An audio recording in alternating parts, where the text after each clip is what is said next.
Salama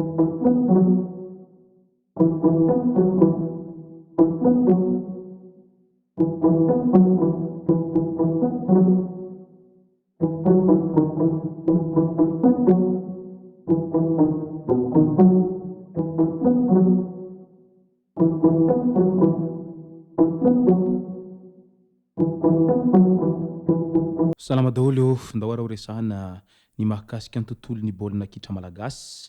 Barian'i Madagasikara no voalohany vonjomaika ao amin'ny vondrona izay misy azy ireo, izany hoe ao amin'ny vondrona I, rehefa avy nandavo ny Comore tamin'ny isa 2-2 tamin'ny Omalial. Ireo no fakafakena amintsika atao anatin'ity video ity, ka manasa antsika rehetra anaraka an'ity video ity hatramin'ny farany. Aza dino ny milike ny video antsika ary tsy rovy hatrany miabone amin'ny chaîne antsika mba ahafahanareo manaraka tsy tapaka ny video zay lefa misesy tao matagatasy toy izao ny fanaovana azy. Tsy ampendrely isika fa avy hatrany tonga dia vavany ndawary. Raha miresaka ny baolina kitra malagasy moa isika dia azo lazaina fa manana tantarany izany baolina kitra malagasy izany ary efa nahavita zavatra tsara dia tsara tokoa izany baolina kitra malagasy izany teo amin'ny tantaran'ny baolina kitra taty amin'ny ranomasimbe Indiana sy taty amin'ny Afrika. Satria raha atao jeritodika ireo zava-bitany Barea Madagasikara hatramin'izay dia azo lazaina fa niakatra izany niveau any Barean'i Madagasikara zany eo amin'ny sehatry ny baolina kitra izay raha oharina tamin'ny andro taloha. Ny lasa tsy fanadino raha toa ka hitamberina kely isika tamin'ireny 2024 ireny dia ny raha nahita fa nanao ezaka izay tsy misy to azy ny Barian'i Madagasikara, nanao zao fomba rehetra ahafahana miakatra amin'ny lalao iraisana Afrika eo amin'ny fidirana tompon-dakana Afrika amin'ny taranja baolina kitra izay na ny atao hoe CAN moa izany. Nahary moa tsy nanam-po tamin'izany fa ho tafiakatra hanao CAN ny Barian'i Madagasikara. Rehefa nandeha moa ny fotoana ary nandeha moa izay fifanitsanana izay dia indro avy hatrany fa tafiakatra soamantsara ary tafiakatra hiatrika an'izay lalao CAN izay ny Barian'i Madagasikara tamin'izany fotoana izany. Teo ihany anefa izay fiakaran'ny Barian'i Madagasikara izay fa maro ihany koa ireo izay niteny sy nihevitra tamin'izany fa io Barea io dia mbola ao amin'ny fifanitsanana voalohany dia efa hintsana ary avy hatrany dia mangorondamba fa hody.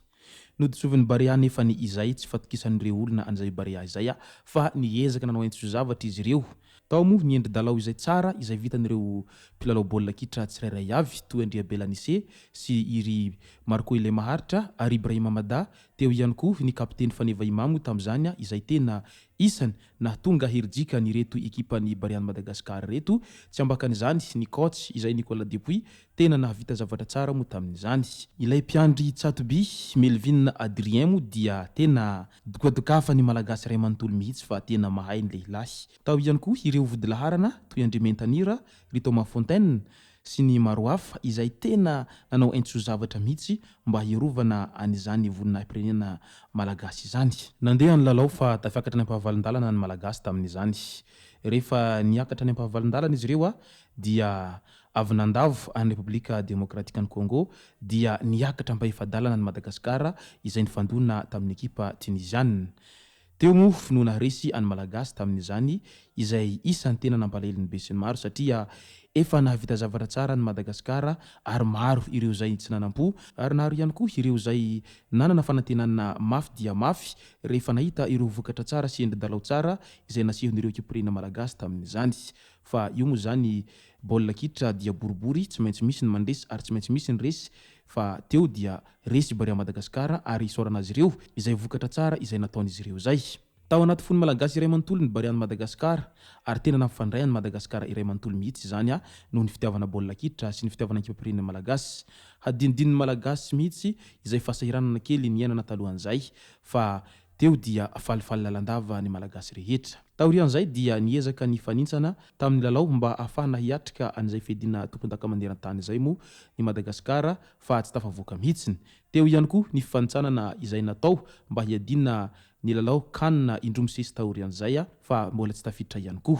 Fa tamin'ity indray mitoraka ity kosa dia tsy fidinan'ny CAN intsony fa fifanitsanana hidirana mba ahafahana hiatrika amin'izay lalao iraisam-pirenena amin'ny 2024 izay dia ao anatin'ny vondrona imo misy any Madagasikara izay miaraka amin'ny Comore, Ghana, Centrafrika ary Tchad.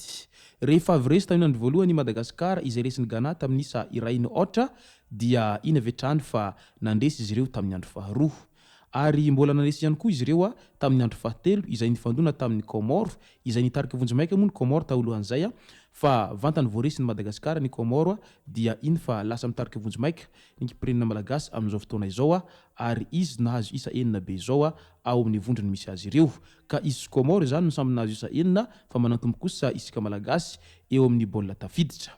Raha mitohy izao fandresen'ny Madagasikara izao dia mety ho tafiakatra any amin'izay lalao iraisam-pirenena zay ny ekipirenena malagasy amin'ny tindray mitoraka ity ka izay avy ety Ambohidahy gasy dia mirary ny soa sy ny tsara hatrany ho an'ireto ekipirenena malagasy reto mba ho tafita amin'izay dingana iray lehibe mba ho fiadinana ny tompon-daka maneran-tany ny baolina kitra izay satria izay moa nofinofiny malagasy rehetra amin'izao fotoana izao. Tsara dia tsara ny endry dalao izay nasehon'ny bariady Madagasikara tamin'iny alina iny na dia niezaka nanindry aza ireo Komoriana fa niaro tena isika malagasy ary tena nahavita niaro tena izay ny mpiandro tsatopiany malagasy izay nahavita zavatra tsara dia tsara. Niavaka tamin'ity lalao ity ilay irakiraka afovoan'ny Madagasikara i Couturier izay tena nahavita zavatra tsara ary nahavita nandefa ireo lohalaharana sy ny maro hafa ary hainy tsara ny nitazom-baolina amin'izany. Izy raha teo moa ny homme du match tamin'ity lalao ity izay tena mendrika azy tokoa izany fa vao 12 segondra monja dia efa natafiditra baolina sahady Madagasikara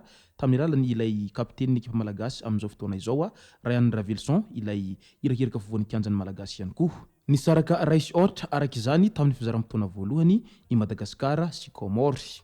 Niditra indray ny fizaram-potoana faharoa izay mbola niezaka nanafika ihany koa ny Madagasikara na dia nisy fotoana aza tena nanindry ny Komoriana izay fa natafiditra baolina faharoa indray Madagasikara izay mbola Ryan Ravelson ihany natafiditra an'izany teo minitra fa 40 ka teo dia rosy ohatra ny Madagasikara sy Komoro ary efa tany amin'ny minitra farany vao natafiditra baolina iray ry zareo Komoriana dia izay no nahatonga aniny fifaranany lalao iny raisy roa fa nandresiny Madagasikara ary arabaina fa vokatra tsara izany azon'ny Madagasikara izany teo amin'izay fandresen'izy ireo zay. Falifaly araka izany ireo mpilalao baolina kitra ny mpanazatra indrindra fa nivoaka malagasy iray manontolo raha nahita an'izao vokatra tsara izay azon'ny Madagasikara amin'izao fotoana izao. Raha nanantena ireo Komoriana fa tena handresy any Madagasikara kinanjo nefa i Madagasikara no nandresy azy ireo. Raha teo tantarana baolina kitra raha teo dia tsy mbola nisy fotoana izany Komoro zany ka nandresy any Madagasikara. Tamin'ireo match rehetra izay nifandona ny Komoro sy ny Madagasikara dia i Madagasikara foana no nivoaka mpandresy hatramin'izay nisiny izany tantaran'ny baolina kitra taty amin'ny ranomasimbe Indiana izany. Ka noho izany dia azo lazaina fa bête noire antsika malagasy ihany ry zareo Komoriana raha eo amin'izay sehatry ny baolina kitra izay. Fa tsy hijanona amin'izay moa isika malagasy iny zany dingana iray lehibe ary mila tohizana izany dingana izany fa tsy hoe rehefa nandresy akory isika dia varimbarinina amin'ny lalao manaraka mbola tsy ampy iny dikan'izany mila miezaka mafy dia mafy isika amin'ireo lalao rehetra izay miandry isika malagasy amin'izany fanitsanana hidirana amin'ny mondial izany mba hahafahantsika ho tafiditra ao anatin'izany mondial 2024 izany amin'izay manko mba tantara tsara ny tena mipetraka eto amin'ny tany sy ny firenena. Izay moa ny masaka azona roso tamin'ity vidéo ity tomboko lasy tomboko vavy misaotra antsika rehetra nanaraka an'ity vidéo ity hatramin'ny farany. Aza dino ny milike ny vidéo antsika ary tsarovy hatrany ny miabone amin'ny chaîne antsika mba ahafanareo manaraka tsy tapaka ny vidéo zay lefa ny misesy eto Ambohidahy gasy. Tomboko lasy tomboko vavy mankasitraka dia mirary soa.